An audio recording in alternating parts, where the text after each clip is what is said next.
الرحیم، سب سے پہلے میں آپ کو اس پاکیزہ با مقصد پروگرام کے انعقاد پر خراج عقیدت پیش کرتا ہوں۔ دعا گو ہوں اللہ جل وعلا آپ کی اس با مقصد نشست کی برکات سے ہم سب کی نیک جائز حاجات پوری فرمائے۔ بہت ہی اہمیت کا حامل آپ نے آج ٹاپک رکھا ہے انفاق فی سبیل اللہ، اور سوال بھی آپ کا بڑا دلچسپ ہے کہ مال طیب میں اور حلال میں فرق کیا ہے۔ یاد رکھیے قرآن میں جب بھی رزق حلال کی بات کی ہے تو ساتھ طیب رزق کی بات کی ہے۔ قرآن نے دوسرے پارے میں اللہ جل وعلا فرماتا ہے یا ایھا الذین آمنوا کلوا من طیبات ما رزقناکم واشکروا للہ، فرمایا اے ایمان والو رزق حلال کے ساتھ رزق طیب حاصل کرنے کی کوشش کرو۔ علماء نے اس پر کلام کرتے ہوئے فرمایا کہ رزق حلال اور طیب میں فرق کیا ہے۔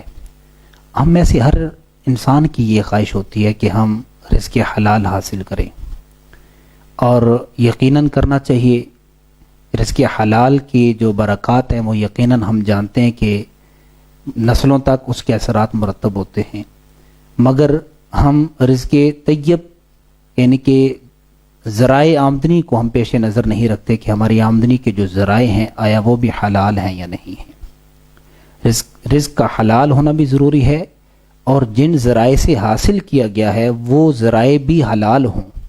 اگر آپ کے ذرائع آمدنی حلال ہے، رزق حرام ہے تو بھی قابل قبول نہیں، اور اگر رزق تو حلال ہے مگر ذرائع آمدنی حرام ہے، جس ذرائع سے آپ نے رزق حاصل کیا ہے رشوت کی صورت میں، سود کی صورت میں، یا کسی کرپشن کی صورت میں، کسی کا حق پامال کرنے کی صورت میں، اگر آپ نے ان ذرائع سے رزق حاصل کیا ہے، اگرچہ وہ بظاہر تو حلال ہوگا کہ آپ نے آٹا حلال لے کر آئے، جانور کا گوشت لے کر آئے تو اور پھل لے کر آئے، یہ سارے حلال رزق ہیں، مگر جس رقم سے خریدے گئے وہ رقم جو حلال ذریعے سے نہیں آئی، تو اس لیے رزق کا حلال ہونا بھی ضروری ہے اور حلال ذرائع سے اسے حاصل کرنا بھی ضروری ہے۔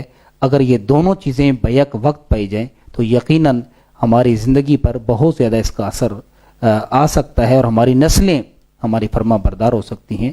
بلکہ میں عموماً کہا کرتا ہوں اگر آپ کا رزق حلال ہے تو آپ دعا مانگے تو یہ نہیں ہو سکتا کہ دعا قبول نہ ہو، اور اگر رزق حلال ہے تو یہ بھی نہیں ہو سکتا کہ آپ کی اولاد آپ کی نافرمان ہو۔ تو اپنے رزق کو حلال طیب رکھیں تاکہ آنے والی نسلیں یہ حلال کا رزق ان پر بھی مرتب ہو سکے۔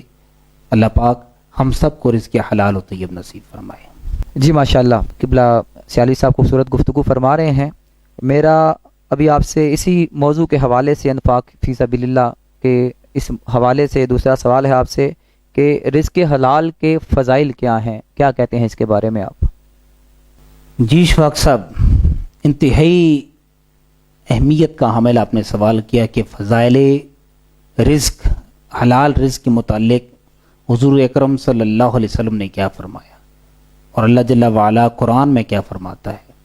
آپ قرآن کو دیکھ لیں، سیرت مصطفیٰ کو دیکھ لیں، اور اصحاب پیغمبر کی زندگی کو دیکھ لیں، اہل اللہ کی زندگی کو دیکھ لیں کہ وہ کس قدر حلال رزق کی تمنائی تھے، اور وہ کس قدر محتاط رہتے تھے کہ کہیں کسی کا مال ہمارے کھانے میں نہ آ جائے، کسی کا کھانا ہمارے کھانے میں نہ آ جائے۔ خود ذات رسول اکرم صلی اللہ علیہ وسلم کو مدینہ شریف کی صحن کے اندر کھجوروں کا ڈھیر لگا ہوا ہے، امام حسن مجتبیٰ چھوٹی سی عمر ہے، اپنے حجرے سے باہر نکلے، کھجوروں کے پاس جا کر ایک ٹکڑا اٹھا کر اپنے منہ میں ڈالتے ہیں۔ رحمت کونین صلی اللہ علیہ وسلم نے دیکھ لیا اور قریب جا کر ان سے فرمایا کہ اسے باہر نکالو، کیا تم نہیں جانتے کہ یہ صدقے کی کھجوریں ہیں اور صدقہ ہم پر حرام ہے۔ حضور علیہ السلام نے اپنی شہادت کی انگلی حضرت امام حسن مجتبیٰ رضی اللہ تعالیٰ عنہ کے منہ میں مار کر وہ سارے ٹکڑے باہر نکال دیے اور ہمیں یہ دعوت فکر دی۔ اسے کہتے ہیں حلال کا رزق کھانا۔ بلکہ ایک صحابی نماز فجر ادا کرنے کے بعد فوراً گھر لوٹ جاتے، دعا کیے بغیر۔ ایک دن رحمت کونین صلی اللہ علیہ وسلم نے روک لیا، فرمایا کہ تم دعا نہیں کرتے ایسے لوٹ جاتے ہو؟ عرض کرنے لگی حضور میرے گھر کے ساتھ دیوار ہے، اور دیوار کے دوسری جانب ایک یہودی کا گھر ہے، اور دیوار کے ساتھ کھجوروں کا درخت لگا ہے. آپ جانتے ہیں کہ جب مدینہ کی ٹھنڈی ہواؤں کے قافلے آتے ہیں، پکی کھجوریں رات میرے صحن میں گر جاتی ہیں، اور میں نماز فجر ادا کرنے کے بعد فوراً اس لیے چلا جاتا ہوں کہ وہ سارے کھجوریں اٹھا کر اس یہودی کے گھر پھینک دوں، کہیں ایسا نہ ہو کہ یہ میرے بچے کے پیٹ میں چلی جائیں. اس قدر محتاط تھے وہ لوگ کہ وہ کسی کا رزق کھانا تو دور کی بات، کسی کی جانب سے آئی ہوئی کھجوریں جو کہ ہوا کی صورت میں آئی وہ بھی برداشت نہیں کرتے تھے کہ کہیں ہمارے بچے وہ کھجوریں کھا لیں. آج ہم کتنے لوگوں کا جو ہے وہ رزق پامال کرتے ہیں، کتنے لوگوں کے رزق میں لات مارتے ہیں، کتنے لوگوں کی عزتیں پامال کرتے ہیں، کتنے لوگوں کے حقوق کھا جاتے ہیں، یتیموں کے، مسکینوں کے، بے سہاراؤں کے. تو اس لیے اگر آپ نماز پڑھتے ہیں، روزہ رکھتے ہیں، حج کرتے ہیں، زکوٰۃ دیتے ہیں، مگر آپ حلال مال نہیں کھاتے، یاد رکھیے اس شخص کی عبادت قبول نہیں ہوتی. 40 دن تک ایک لقمے کا اثر رہتا ہے کہ 40 دن تک کوئی سجدہ قبول نہیں ہوتا، کوئی عبادت قبول نہیں ہوتی جو شخص حرام کا لقمہ کھاتا ہے. اللہ پاک ہم سب کو رزق حلال کھانے کی توفیق عطا کرے. ماشاءاللہ قبلہ سیالوی صاحب، بہت خوبصورت انداز میں آپ گفتگو فرما رہے ہیں ہمارے آج کے اس موضوع پہ. ابھی ہم نے آپ سے مزید بھی اس پہ گفتگو کرنی ہے، لیکن فی الوقت ناظرین کرام ہمیں فی الوقت بریک لینی ہے. ہمارے ساتھ رہیے گا، انشاءاللہ بریک کے بعد ملتے ہیں اور پھر یہیں سے گفتگو کا آغاز ہوتا ہے.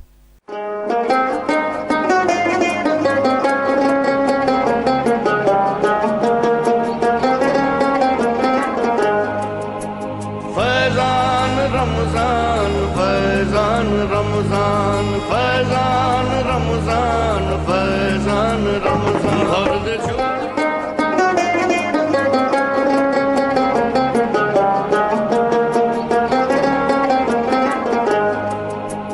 فیضان رمضان فیضان رمضان فیضان رمضان فیضان رمضان خرد چولی. ناظرین کرام، ایک دفعہ پھر پروگرام فیضان رمضان میں اشفاق احمد کی جانب سے آپ کو میں خوش آمدید کہتا ہوں، آپ کو ویلکم کرتا ہوں. ابھی انفاق فی سبیل اللہ کے موضوع پہ بڑی خوبصورت گفتگو ہو رہی تھی اور آپ سماعت فرما رہے ہیں اور اس کو دیکھ رہے ہیں.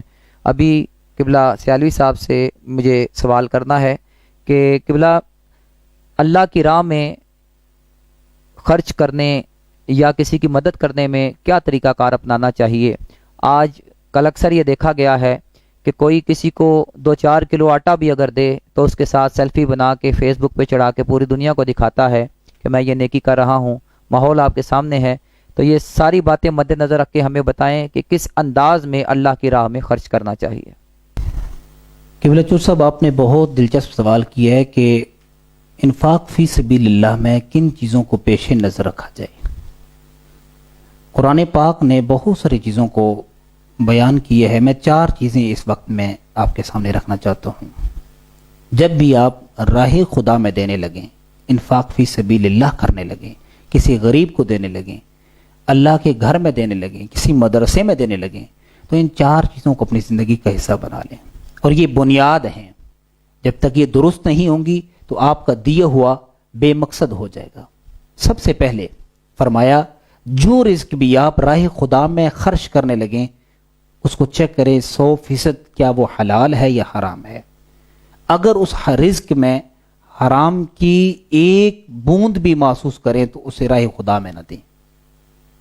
رزق کا حلال ہونا اور پھر راہ خدا میں دینا، پھر اس کی قبولیت بھی ہے اور دل کو تسکین بھی ہے. مگر اگر رزق حرام کا ہے، آپ لاکھوں روپیہ دے دیں، کوئی لے لے آپ سے، وہ اپنی زندگی کے معاملات میں استعمال کر لے، مگر آپ ثواب کے طلبگار نہ رہیں کہ آپ کو ثواب ملے گا. اور دوسری بات بڑی قیمتی ہے کہ ان چیزوں میں سے ایک چیز یہ بھی پیش نظر رکھیں کہ جو چیز آپ راہ خدا میں دینے لگے ہیں وہ ناقص نہ ہو، وہ ایسی نہ ہو کہ جو آپ کو دیتے وقت شرمندگی ہو رہی ہو اور لینے والا بھی شرمندگی محسوس کر رہا ہو. رائے خدا میں وہ دیں جو آپ کو محبوب ہے. قرآن کا واقعہ دل کو چھو لینے والا واقعہ ہے. حضرت سیدنا ابراہیم علیہ السلام، ہر شخص کو اپنی اولاد پیاری ہے اور محبوب ہوتی ہے. اولاد کے لیے بندہ زندگی بھر کی ساری جدوجہد تگ و دو لگا دیتا ہے، ساری کوششیں، ساری محنتیں اولاد کے لیے کرتا ہے. اور اولاد انسان کے ساتھ اولاد کا کتنا محبت والا رشتہ ہوتا ہے، مگر سیدنا ابراہیم علیہ السلام خواب میں دیکھتے ہیں کہ میں اپنے بچے کو ذبح کر رہا ہوں، قربان جاؤں۔ اس خواب کو حقیقت میں بدلنے کے لیے حضرت سیدنا ابراہیم علیہ السلام نے چھری لے کر اپنے بچے کی گردن پر رکھ دیا۔ کیا بیٹے محبوب نہیں ہوتے؟ اور وہ بیٹے اسماعیل تھے، کیا وہ کتنے حسین ہوں گے اور کس عمر میں تھے؟ کہ ایسا باپ ہے کہ جو ایسا کام کر سکے؟ سیدنا حضرت ابراہیم علیہ السلام نے اپنے بیٹے کو راہ خدا میں ذبح کرنے کا صرف ارادہ نہیں کیا، بلکہ اپنے بیٹے کو لٹا کر ان کی گردن پر چھری رکھ دی اور بتا دیا کہ میں راہ خدا میں وہ چیز نہ قربان کروں جو مجھے محبوب ہو۔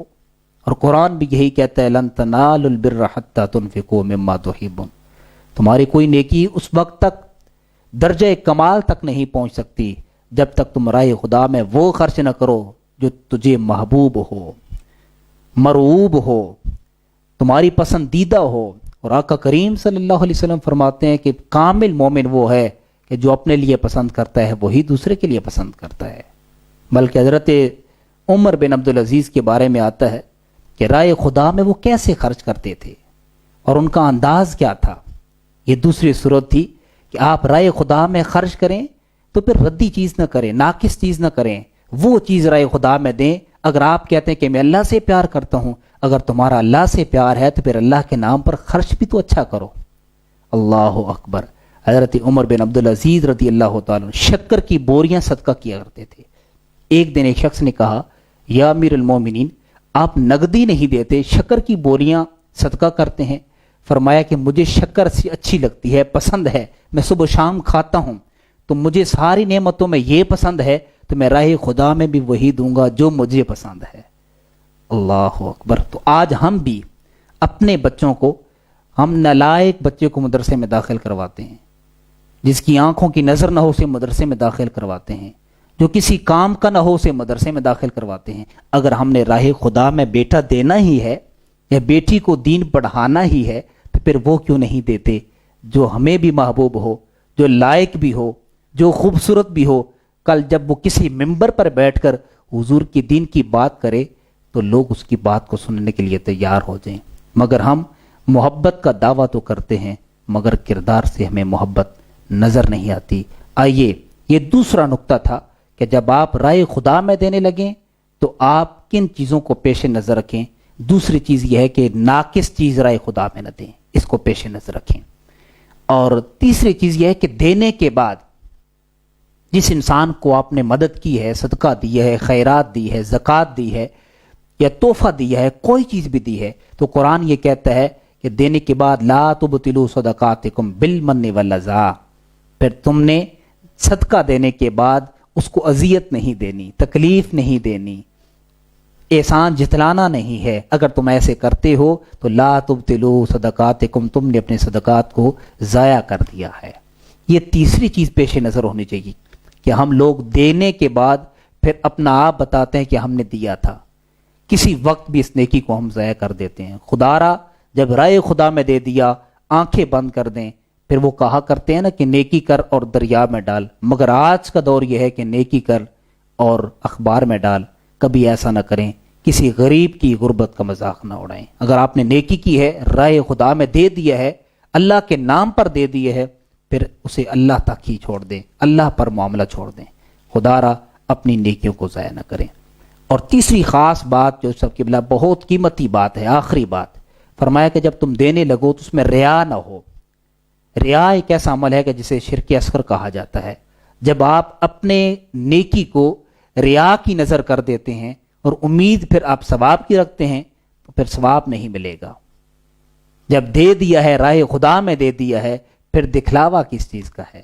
اور قرآن کہتے ہیں الذین ینفقون اموالہم رئاء الناس، وہ لوگ جو راہ خدا میں دیتے ہیں لوگوں کو دکھلانے کے لیے، تو وہ کیا روز آخرت پر ایمان نہیں رکھتے؟ ان المنافقین یخادعون اللہ وهو خادعهم واذا قاموا الى الصلاة قاموا کسالى یراؤون الناس۔ یہ تو منافقین کی حرکت ہے، وہ نماز پڑھتے ہیں، لمبی لمبی پڑھتے ہیں، مگر دکھلانے کے لیے پڑھتے ہیں، ریا کے لیے پڑھتے ہیں، تو اس نماز کا کوئی فائدہ نہیں، اس رائے خدا میں دینے کا کوئی فائدہ نہیں جب آپ کے عمل میں ریا ہے، آپ نے دینا ہے، دینا تو ویسے بھی ہے، اگر اسے خدا کی رضا کے لیے دے لیں تو میں یقین سے ایمان سے کہتا ہوں آپ کا دل بھی تسکین پائے گا اور لینے والا بھی اس سے فائدہ حاصل کرے گا۔ دعا گو ہوں اللہ جل وعلا آج کے اس پاکیزہ اور با مقصد پروگرام کی برکات سے ہم تمام کی نیک جائز حاجات پوری فرمائے۔ جی بہت شکریہ ناظرین کرام، میں حضرت علامہ مولانا محمد نوید سیالوی صاحب آپ کا شکریہ ادا کرتا ہوں اور اپنے تمام